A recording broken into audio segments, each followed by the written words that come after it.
Happy politics, and welcome to a regular Tuesday edition of your favorite BC political podcast, BC Poly Hot Stove.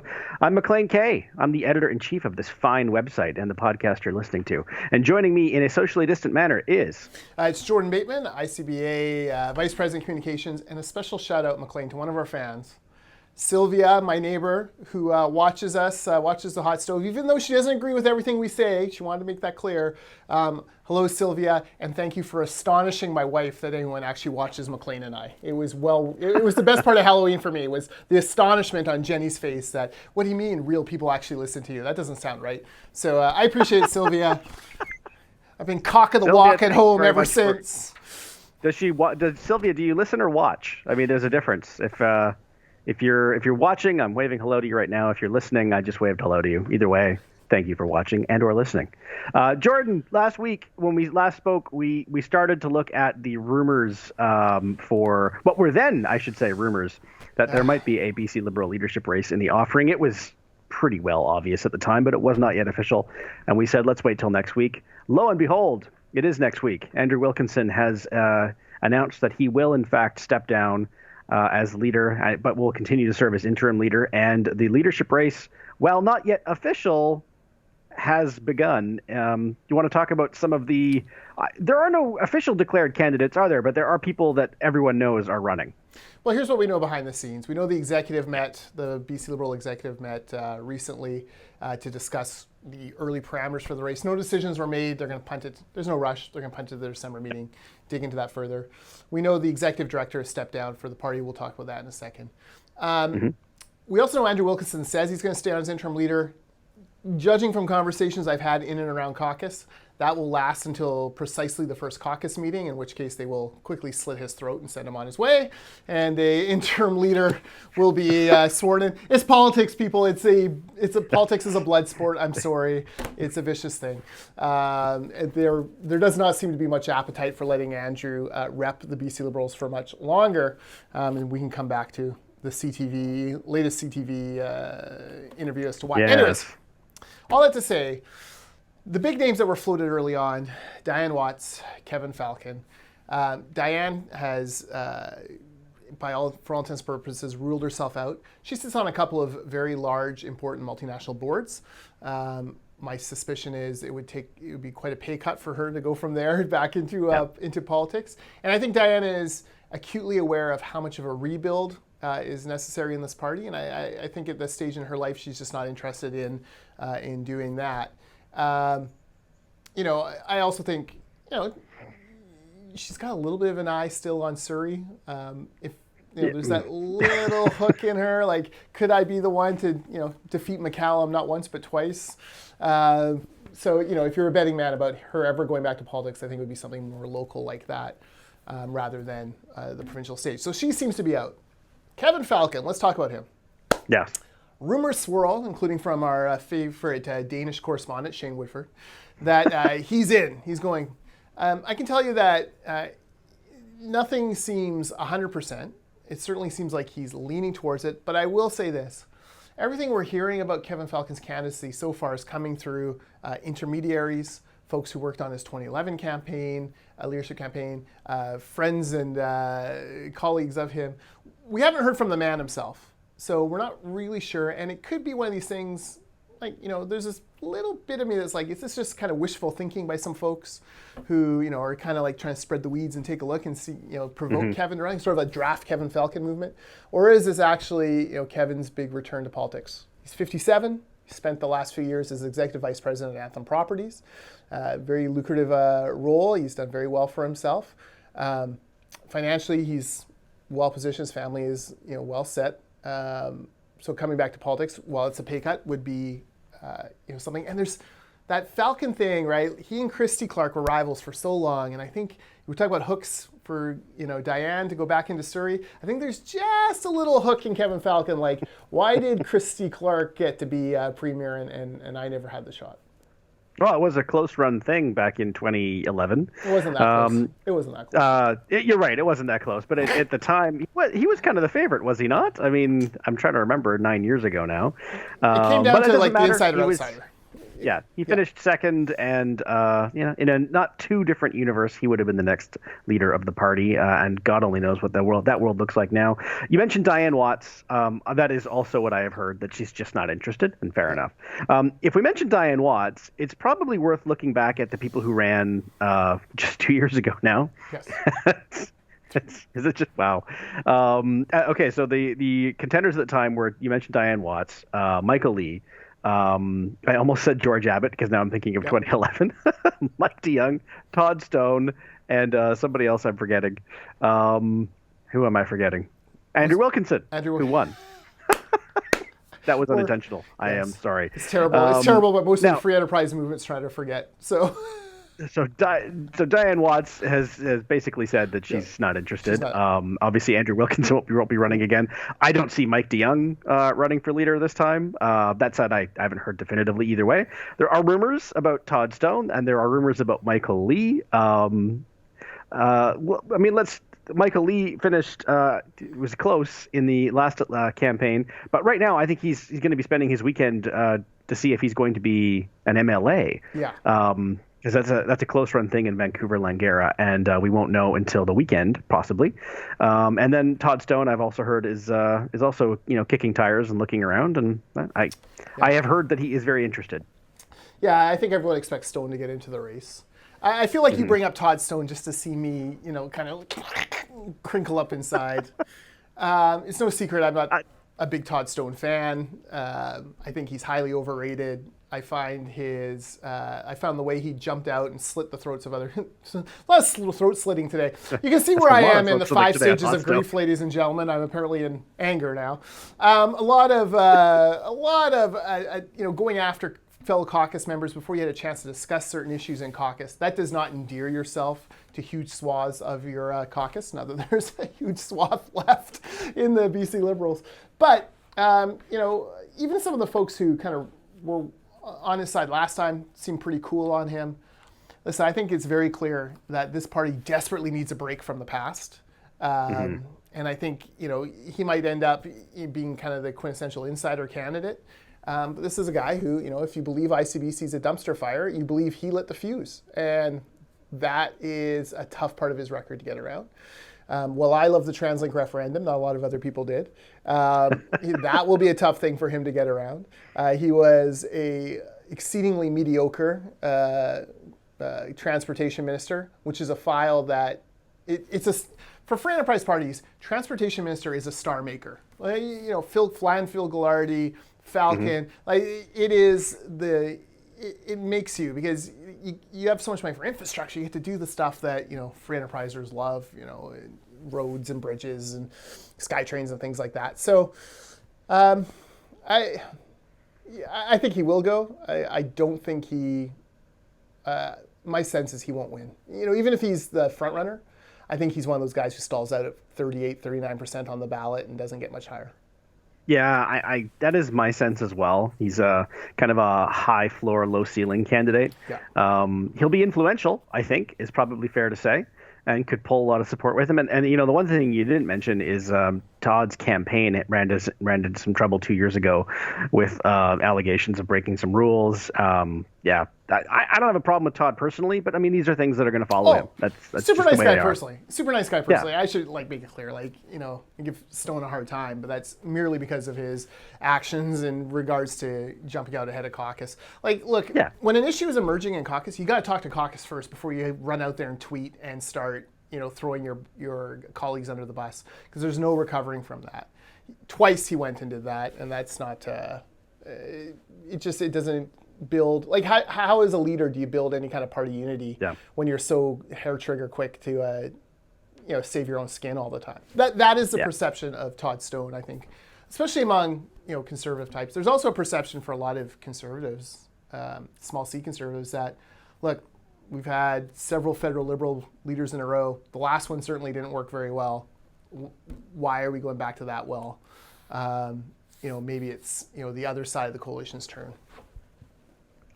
Very possible. You mentioned We talked about Todd. Do you want to touch on Michael Lee at all? I think much will hinge on whether or not he's an MLA. He obviously did very well in the leadership campaign. He was a rookie, basically an unknown rookie MLA at the time. Yeah. So even becoming a contender was quite an accomplishment. But I mean, I think it's fair to say that Michael his profile since then it's been mostly vacant. He's done a lot of work behind the scenes, I'm told, but I mean, it was hard to find him in the media. And so, it's for someone who was essentially, placed at literally the right hand of Andrew Wilkinson, and I'm talking about physically in the legislature. It's where have you been? Yeah. Well, I think you mentioned that,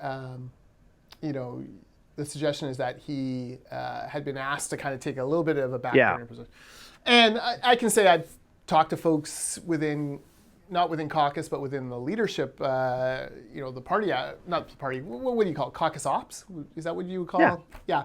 And they tell me, no, that's right. No, absolutely. He couldn't you don't want to outshine the boss. And, so we did ask him to kind of, play a more supportive role. There's very differing opinions whether he was actually very supportive at all in those roles, but that is neither here nor there.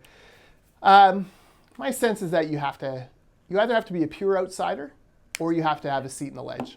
Like if you're going to be tied to anything in the past, like this is a guy who voted he may not have been in cabinet ever, or maybe he was for that brief week, who knows? But he was not. He did vote for the clone speech. He did support this Wilkinson platform.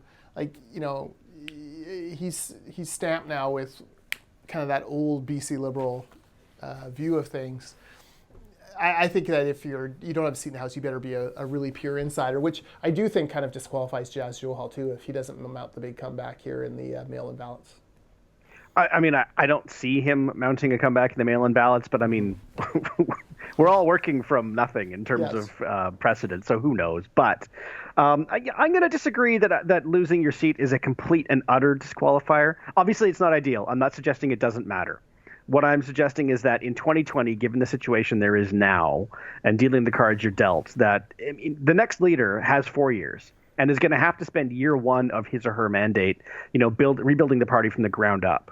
And, being in the House, better I don't think is absolutely necessary for that. It would mean having, someone's you trust in caucus to, hold up that end. But I don't think it's a disqualifier. I will gently disagree with you there, but I'm not suggesting it doesn't matter at all. It is a handicap. I just don't think it is a complete eliminator.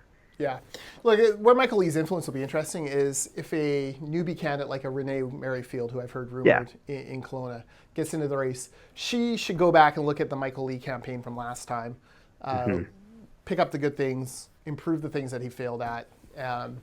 That's where he may actually be pretty influential in this race, is laying a template for that kind of early term candidate to run. Yeah, and I mean, when I look at Michael, I think somebody who actually might be well served to be an interim leader, to be honest. He does have a steady presence in the House. I think he is generally respected. But yeah, if he doesn't run, that would be a good avenue for him to, because I mean, you're right. He is fairly new. Yes, he was an MLA the last few years, but he was never a minister. He did vote with the party on those issues you mentioned as well. But he doesn't have any of that or much of that same. He's not a veteran in that same respect. You mentioned Renee Mariefield. I have heard that name over and over in rumors. I will be completely honest with you. I don't know much about her at all. I know that she is a new MLA. She won what was Steve Thompson's old seat in Kelowna Mission, or what was formerly called Kelowna Mission. And, her family is well known in the area. But, I mean, I had been waiting for after the election to get to know all these people, and I simply don't know much about her. Yeah, I'm like you. I know she ran at one point for the federal Conservatives there and lost. That was under her previous name. I believe she went back to her maiden name. So who knows? I just hear her rumored. All I have is the website to go off of and some Castanet articles. And she, obviously an attractive candidate as far as being different from the rest of the party. We always seem to talk about here are men. So there's that kind of differentiator.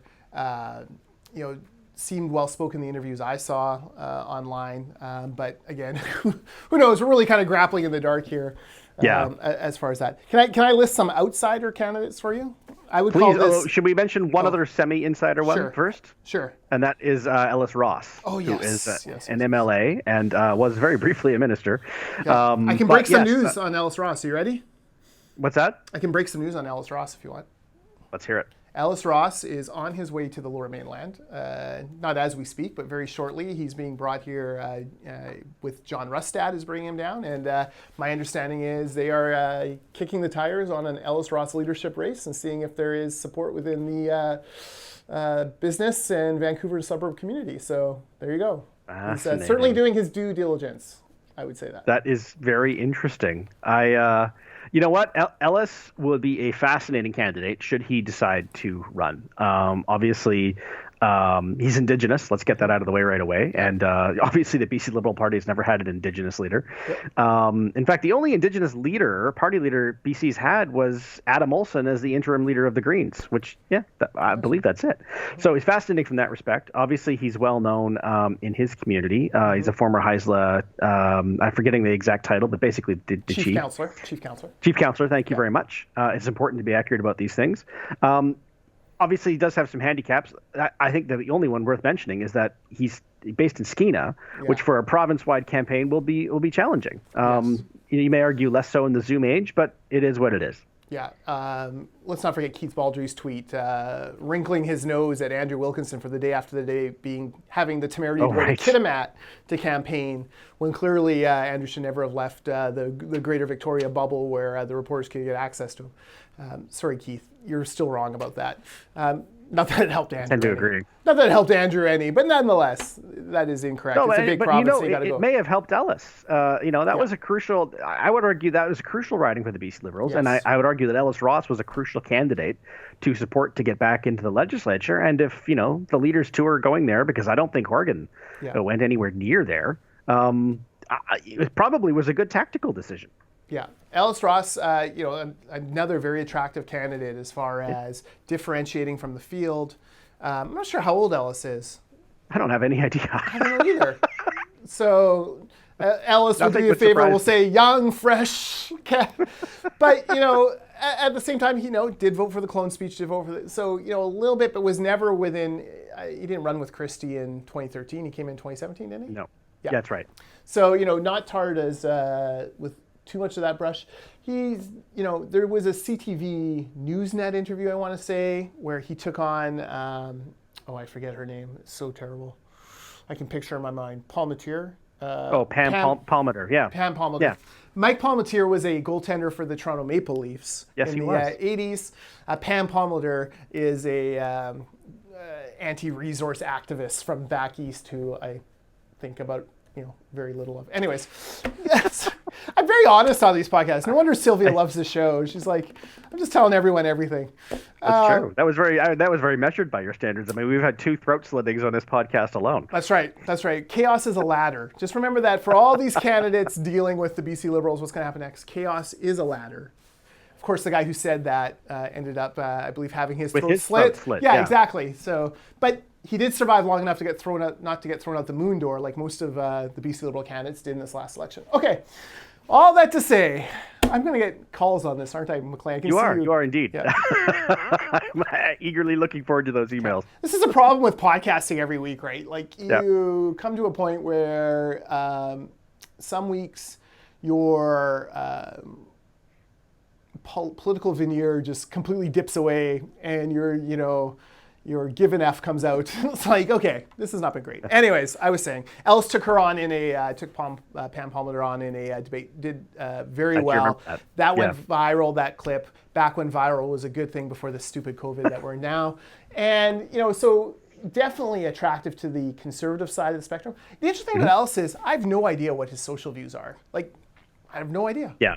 I'm presuming I'm presuming he's socially liberal, but what do I know? I don't know. It's never come up. So that actually is a bit of an advantage for him as well going into this race. And he's certainly I think he'll have caucus support, as you can tell by John Rustad already. I wonder about a guy like Mike Bernier kicked the tires last time about running. Well, he ran and then had to withdraw, if you remember. He actually was a declared candidate. Yeah, and then he threw in behind Mike DeYoung, I believe. That's right, so, yeah. I think Bernier ran out of money. You know what? And if you know that you don't have enough to get to the end, it made sense to do what he did, and that's withdraw and throw your support behind someone. But obviously, The money thing is an interesting wrinkle in this, because what will happen is the party will set thresholds that you've had to have raised in order to prove your viability. That's right. My sense, though, is those thresholds need to be much lower than they were last time, because now you're subject to $1,200 limits.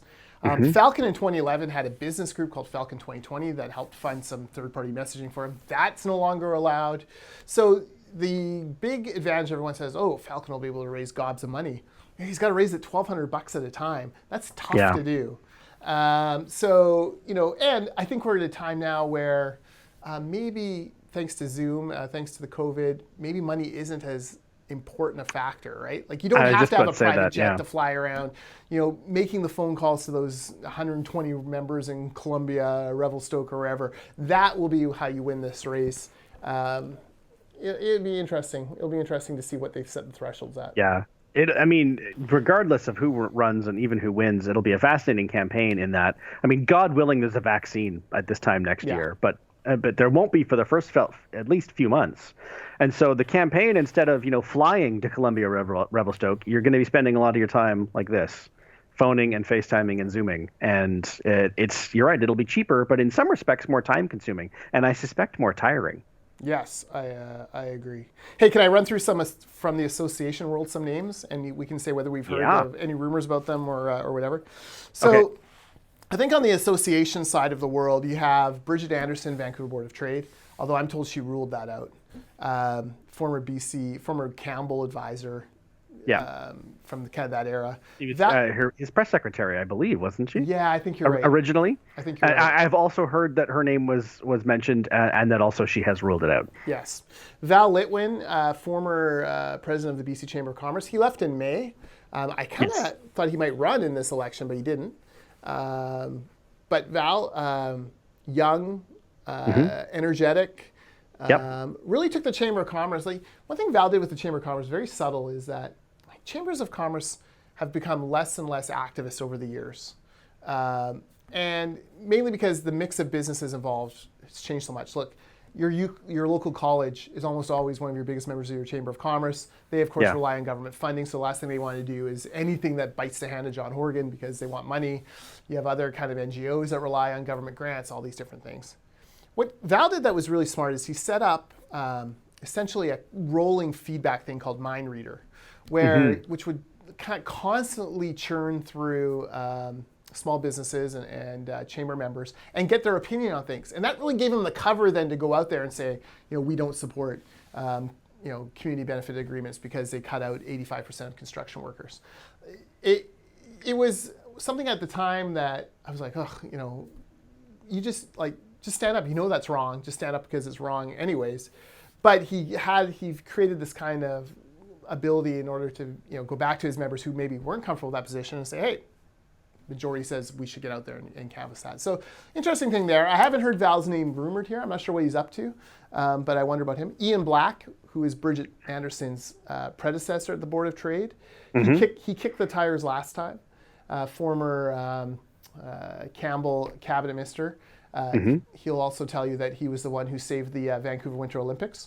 Ask him about his Winter Olympic binder sometime. It's he's got lots of stories. Ian, he went on to run a software company. I'm not sure where he's at that. If politics is still kind of a thing with him. I'm not sure either. Have heard his name, but that's all. Yeah, Greg Davenyon is the head of the Business Council of British Columbia. I don't see him going. I haven't heard anyone suggesting he go. That group tries to steer pretty clear of the political stuff. Anita Huberman, Surrey Board of Trade president, longtime president there. There's more talk about her running for council and possibly mayor of Surrey than that. And then my guy, my president, ICBA president Chris Gardner, also in this kind of group. But historically, I think he went to college with Kevin Falcon and Christy Clark and Mike McDonald. Yeah. So, SFU, there were the tiny Tories and the little Liberals, and they would fight like cats and dogs. And, I think Falcon and Gardner were the tiny Tories, and McDonald and Clark were the little Liberals. My sense is, like Falcon and him would be fishing from the same pool, so I'm not quite sure how that would work. But, if Kevin dropped out, who knows? Look at me floating a job for my boss already here. Just speaking of climbing the ladder. Yeah, no, look, no, associations. Yeah. This is like, I think Ian Tostenson last time floated the idea of running. He's head of the Restaurants Association. I think he did. Didn't he actually run in 2011? Was that the HST one? Yeah. Yeah, something like that. And then there was someone else in 2011 who ran. Was it Ed Main? I don't even know anything about it. The former mayor of Parksville, Ed Main. Yeah, that's right. Yeah, look, someone has to finish last in every race, and Ed Main gladly did that for the party. One thing I'd like to say to the party is, like, the executive, who none of whom are watching this, I'm sure, but tell your friends if they're on the executive. They're watching. Let's go back to a delegated convention. Part of the problem is the next leader has to be able to win a majority of 87 ridings. It's not one election. Just like tonight in the United States, it's not one election. It's 51, 52 elections if you count Puerto Rico. You've got to get enough electoral votes. Here, you've got to win enough of these ridings. And when you go to the point system and the preferential ballot, first of all, we're the party that opposed proportional representation because it came back with bad outcomes. And we've seen Stéphane Dion, Michael Nadieff, Andrew Scheer, Andrew Wilkinson, Ed Stelmach, none of them the first choice of the majority of the party, but kind of trickle up the ladder. So get rid of that. Go back to the delegate conventions. First of all, the reporters, the press gallery, they will eat it up with a spoon. Oh my God. Keith Baldry at conventions is so much fun. It'll be great. Do your convention as one of the first big events right after COVID, the vaccine. Find your the excitement. You'll get all day coverage. It'll be wild and woolly. That would be my advice. Go back to that. Every member still gets a vote. They just get a vote to elect their delegates to go to convention. Yep. You can bind them for the first vote, those delegates, and then let them have freedom. That would be my strong advice. You need some excitement. You need some action. And I was too young to go to old school political conventions, and by God, Maclean and I want to go. Well, you might, I hope. I mean, obviously, the one thing this relies on is having not just a vaccine available, but widely available by, call it early 2022, which we all hope and pray. If we're still in this in early 2022, Maclean. Well, I hope so. The place will be... should we talk about COVID for a second? Yeah, we should, because, I mean, there was no bigger story yesterday than eye-watering numbers over the weekend. The ability of politicians, and I'll throw not the press guy, but the media in there as well, to tiptoe around what they really want to say. Look, we talk about gaslighting and coded language in politics. South of the Fraser. Yeah. Family, gatherings. This is really coded language aimed predominantly at the Indo-Canadian community in Surrey. At least that is what they believe. And, you talk to folks there and they believe that they're being highlighted in a way by provincial health authorities and Adrian Dix and the media in a way that they can't defend themselves even because they're not really being they're sort of being alluded to, right? There's very few people getting cases through schools. I don't think anyone. There's very few people getting cases through minor hockey. My kid was playing last night and was only allowed 6 to a dressing room in Abbotsford, which was just crazy. And immediately they all go on the ice and clump together. It's whatever. There's very few getting it at work. There's very few getting it. You're certainly not getting it just walking past someone at Guildford Mall, right? No. It's not happening that way. And it's this coded language we don't want, and they don't want to typecast or target. But listen, if you're an Indo-Canadian in Surrey, you feel like you're being targeted and typecast. It's our fault. Well, a couple things. Number one, that is a group that's incredibly politically active, which is why they don't want to just come out and say what they think is going on. I don't know if it is going on, but But, this was 2 weeks ago, we were in an election campaign with groups. And you kind of wonder, right? Dr. Bonnie. It certainly didn't help. No, for all her greatness, Dr. Bonnie has not, she let Horgan off the hook in that campaign. She let her buddy John Horgan off the hook. She let her buddy Adrian Dix off the hook.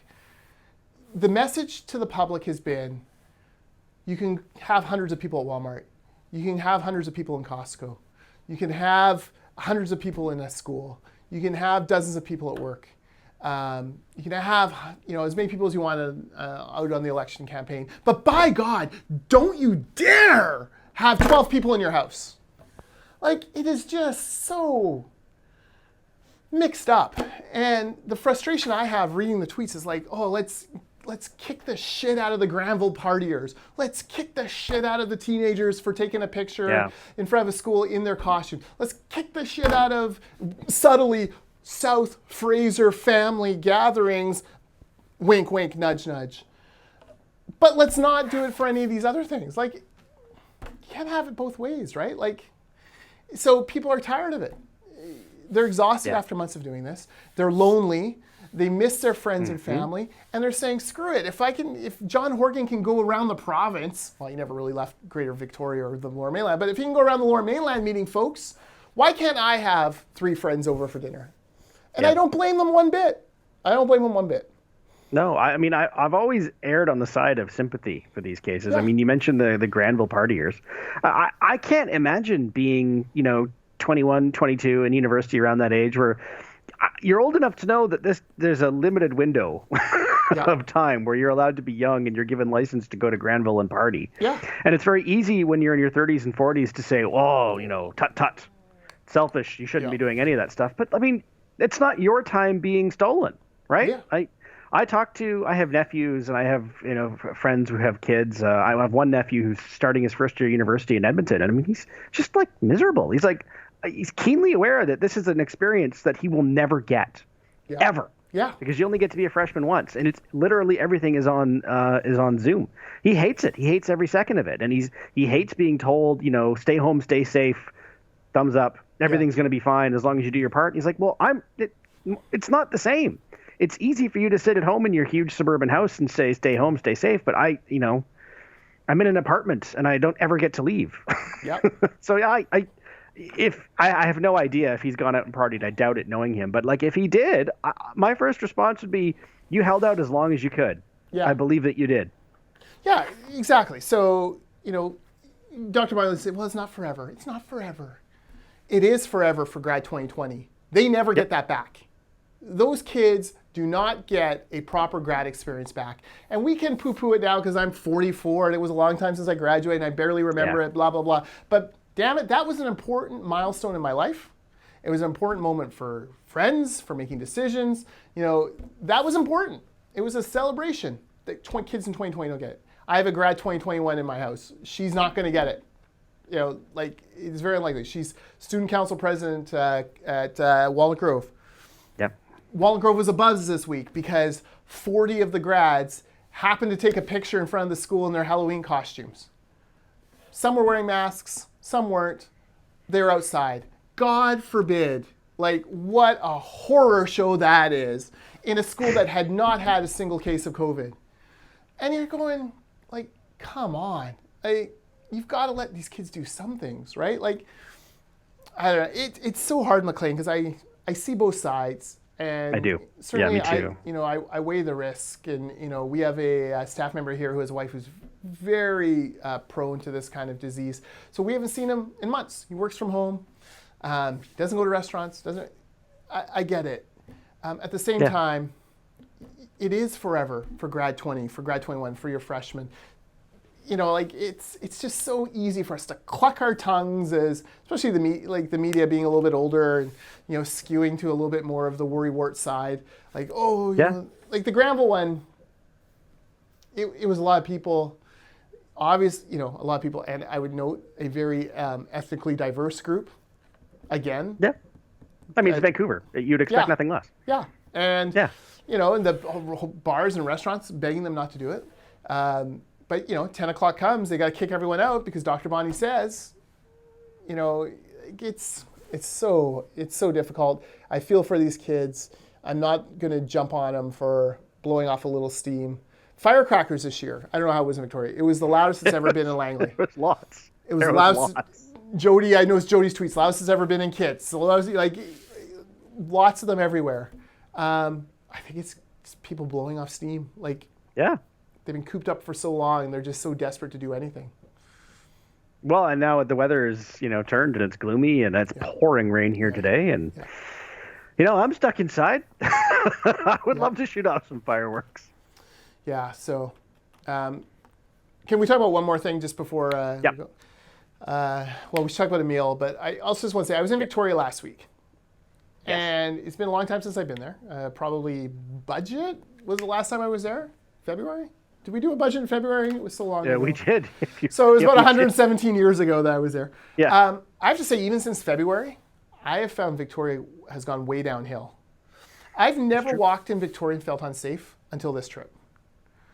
And I'm a 6'3" guy. I'm clearly a podcaster, not a fighter. But nonetheless, I was a bit like, oof, I wouldn't want my Jenny, I wouldn't want my daughters out here right now. This. It was a little rough. There's a little kind of growing little tent city along the side of the legislature. There is lots of homeless folks downtown. So many empty storefronts, which is very concerning. I didn't dare go to Beacon Hill Park. Just to say that the things I've been reading that you and I have been talking about, and I've been reading from Adam Sterling, it's definitely visible when you get there, and something to keep in mind if you're planning a trip to Victoria. I wish you were exaggerating. I wish that this was, you mentioned Adam Sterling. He gets accused of everything from, fear-mongering to, hating the poor. I think is one thing I heard him lobbed in his direction. And, the fact is the crime has gone up dramatically. I mean, it's every day there's a story of a stabbings. I mean, it's not even minor things like muggings. I mean, we're talking about, violence where people end up in the hospital, and I mean, I walk it every day. I try and avoid downtown now. Yeah. I hate it because I love downtown. I chose to live in this city because we love the city, and this has not been a good year for Victoria, put it that way. No, and look, there's a lot of mental health issues out there. There are people screaming, so it's rough. It's rough. So I just wanted to mention that Maclean, I see you, Victoria. I grieve for what's happening there because it's a great community and there's so many great people there. And I think of my great grandmother lived in Victoria for the last 20 years of her life, and age 75 to 95, and I'd be terrified for her to be there by herself now. Yeah. No, you're not wrong. It has not been a good year here. You mentioned we talked earlier about the party executive, and you mentioned his name, Emile Scheffel, is stepping down as the executive director of the party, the boss, correct, the head. Correct. Yeah. I know Emile pretty well. If you're a regular watcher or viewer of the show, you'll know that I used to work in the Premier's office with Premier Christy Clark. Emile actually reported to me for a brief time. I was, in fact, his boss. And I can tell you, Emile's a great guy. He is a hardworking, he's a decent man, and I just think the world of him, and so it's hard for me to be unbiased. I consider him a good friend, and whatever he chooses to do next, I know he will crush it.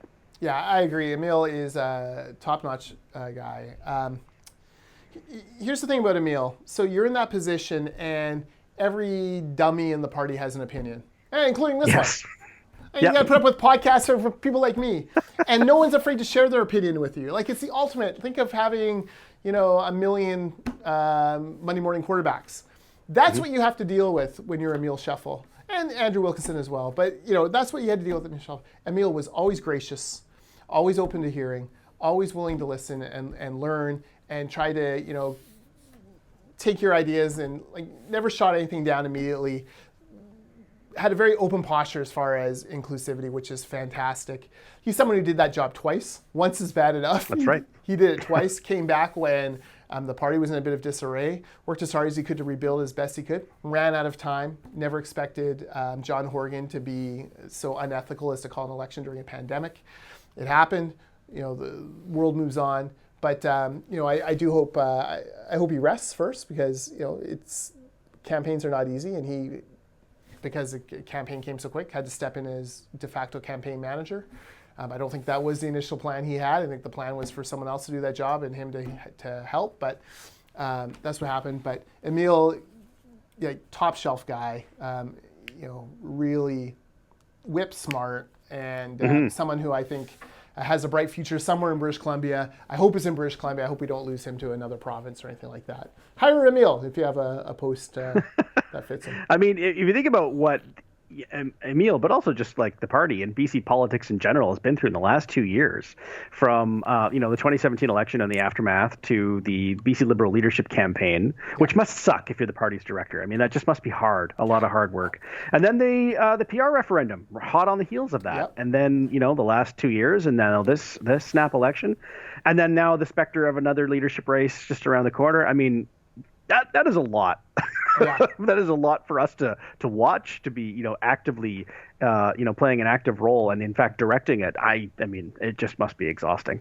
Yeah, and Emile, given his druthers, would not have taken the per vote subsidy that taxpayers give, but you had to do it. You can't take a knife to a gunfight with the NDP.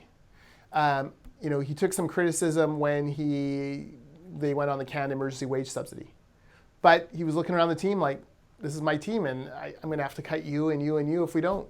And, that is a tough decision to make for any leader, especially, people in principle. How do I balance the two? So I want to credit that. Maclean, it just occurred to me, what about Emile for party leader? Young, knows everyone. That's true. I don't know. I could hear him screaming, like running out of BC right now. No! Yep.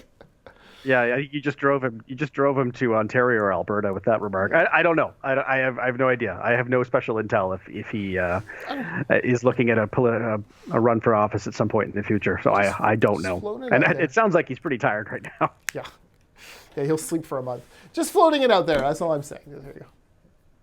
Well, it's an endorsement from Jordan Bateman, who apparently is willing to slit throats. So that's a good guy to have on your side. Chaos is a ladder, Emile. Climb the ladder. I think, have we hit all the bases this week? I think we've... Oh, my God. How can we not mention tonight? There's an election. There's an election south of the border. Have you heard about it? God. You know what? I think all of Canada is... Well, all of the world is so hesitant to even offer predictions because of what happened 4 years ago. Hillary Clinton has a 99% chance of winning. And then, of course, as you may have seen, that did not happen. And so, it looks strongly as though Joe Biden is going to win the election tonight. But again, after 4 years ago, God only knows. I don't know.